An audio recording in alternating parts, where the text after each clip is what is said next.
पहलगाम हल्ल्याला आज 1 महिना पूर्ण. मारेकरी अजूनही मोकाट. एअर स्ट्राईकमध्ये भारताकडून दहशतवाद्यांचे तळ उद्ध्वस्त. एबीपी माझावर दिवसभर विशेष कव्हरेज.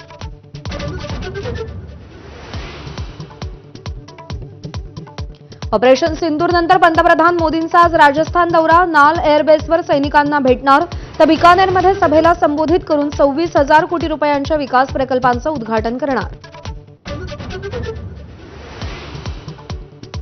पाकिस्तानचा पर्दाफाश करण्यासाठी भारताची मोहीम सुरू. कनिमोळींच्या नेतृत्वाखालील खासदारांचं शिष्टमंडळ आज रवाना होणार.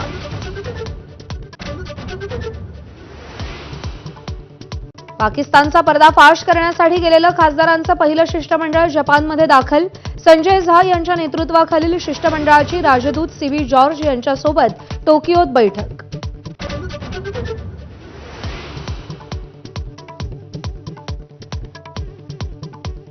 पाकिस्तानसाठी हेरगिरी केल्याचा आरोप असलेल्या ज्योती मल्होत्राची पोलीस कोठडी आज संपणार. हरियाणाच्या हिसार कोर्टात हजर करणार तर ज्योतीच्या मुंबई वारीचीही चौकशी सुरू.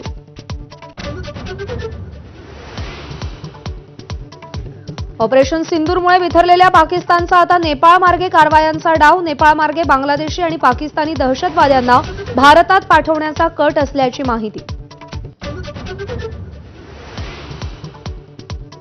यंदा सरासरीपेक्षा 7 ते 17% अधिक पावसाची शक्यता.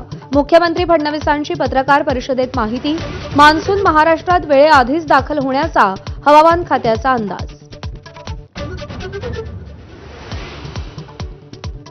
मुंबईसह ठाणे, नवी मुंबई, कल्याण, डोंबिवलीत रात्रभर सोसाट्याच्या वाऱ्यासह पाऊस. आज येलो अलर्ट. लोकल सेवा 10 मिनिटे उशिरानं. रस्ते वाहतूक मात्र सुरळीत.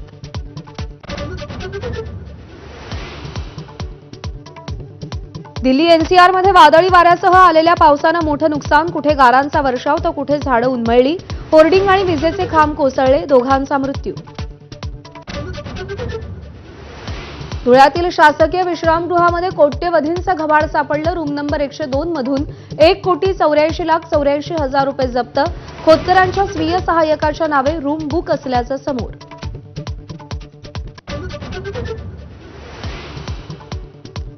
राजेंद्र हगवणे राष्ट्रवादीतून बडतर्फ. सुनेच्या आत्महत्येप्रकरणी गुन्हा दाखल झाल्यानंतर हगवणे फरार. हुंड्यासाठी छळ केल्याचा आईवडिलांचा आरोप.